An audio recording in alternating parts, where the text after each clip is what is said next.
মাথাটা একদম পরিষ্কার রেখে অঙ্কটা বুঝবেন। একটি সংখ্যার 40% সঙ্গে 200 এর 50% যোগ করা হলে যোগফল 150 হয়, তাহলে সংখ্যাটি কত? এখানে ওই সংখ্যাটি 40%-এর সঙ্গে 200-র 50% যোগ করেছে। সংখ্যাটি তো জানি না, তাই 200-র 50% বার করি।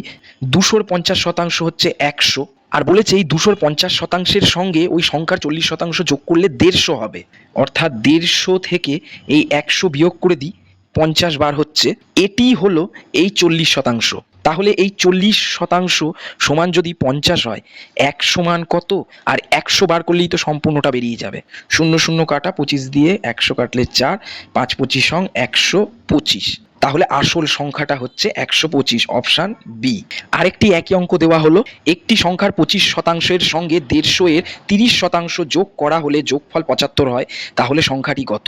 আমার করে দেওয়া অঙ্কটি নিয়মটা দেখে একইভাবে উত্তর করবেন।